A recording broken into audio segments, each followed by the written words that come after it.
When we meet the Vanderlyn gang in the snow, Arthur Morgan is already fully formed. Scarred and weather-beaten, his story is already coming to an end. We don't start as a young outlaw being taken in by elders Dutch and Hosea. We don't see the origin of this man. What we see instead is a dangerous man who has lived a dangerous life, and we have to pay the price.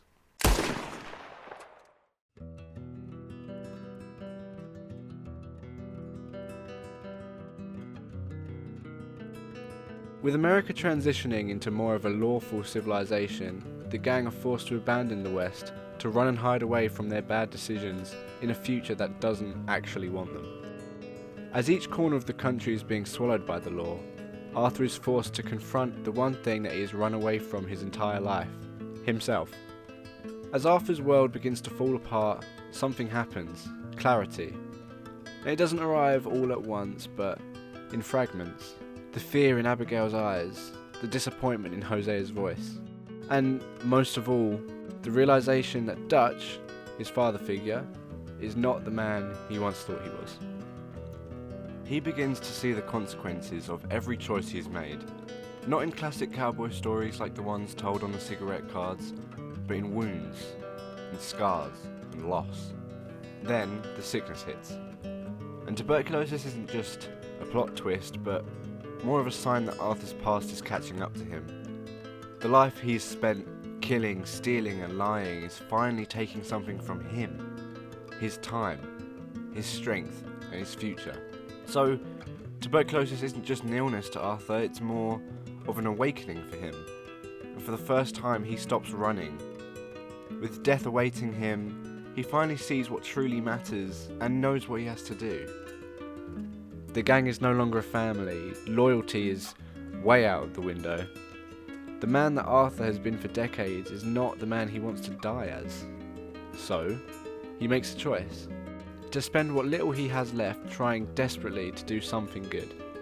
Arthur doesn't care about who judges him because he judges himself more than anyone. As the law closes in on the gang, Arthur begins to see the life he has led with clarity. Every act of violence, every life lost because of him, weighs on him. The illness that is slowly eating at him is more than a physical disease, it's more of a mirror, like a reminder that his time is fading and redemption, if it exists, won't be found in one last hurrah. It's in the quieter choices, sparing a life, protecting the innocent, letting go of any pride that he had, and helping John get away with his life. I'm afraid. So for the first time, Arthur isn't running from danger or enemies or consequences or the Pinkertons or the law. He's actually running towards clarity, trying to reconcile who he was with who he wants to be in his final moments. And the more he confronts himself, the more uncomfortable the truth actually becomes, because Arthur realizes that the man he has been, reckless, violent, isn't who he has to be for the rest of his life, but changing, even in the smallest ways, requires admitting how far he actually fell.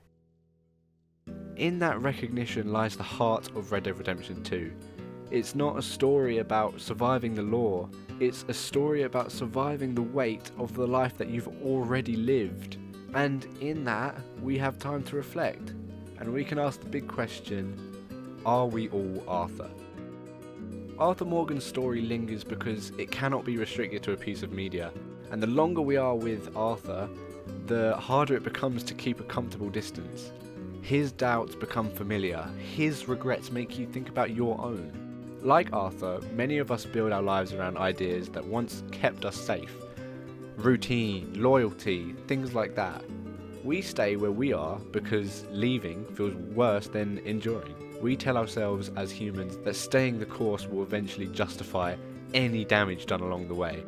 Arthur shows us how dangerous thinking like that is.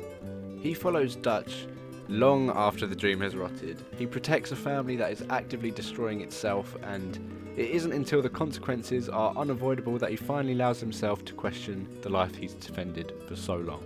That's where the game gets a little too real, because we do this too.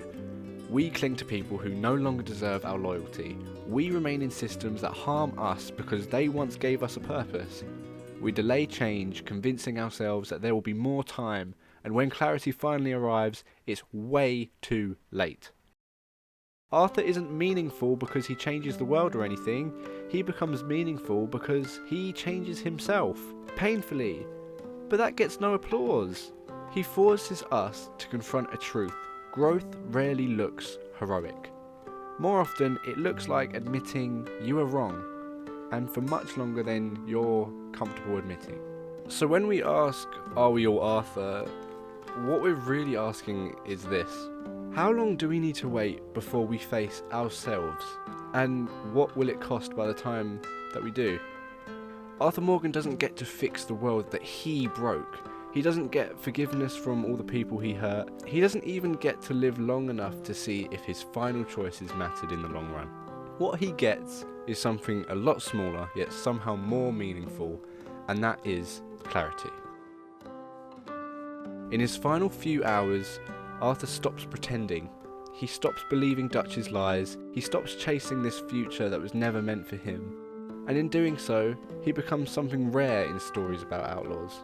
He becomes a man who finally understands the cost of the life he lived. We ain't both gonna make it. Go. Now. I'll hold them off. It would mean a lot to me.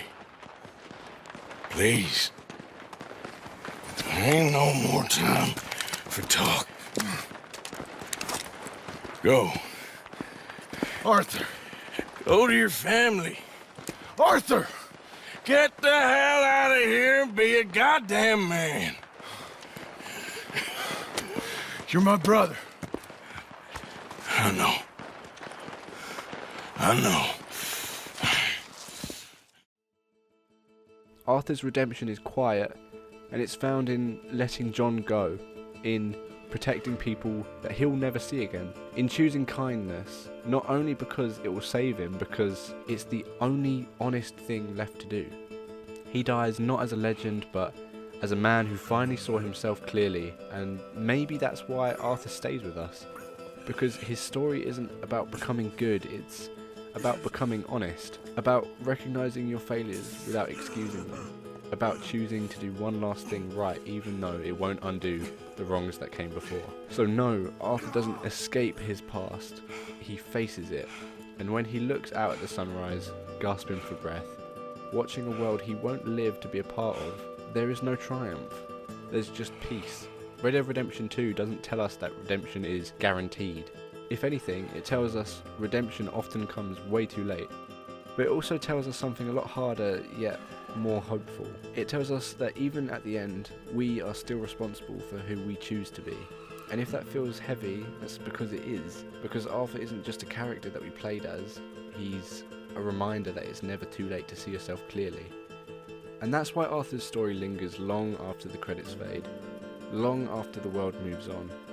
Because when he finally lets go, we're left holding on to the weight of who we still have time to become.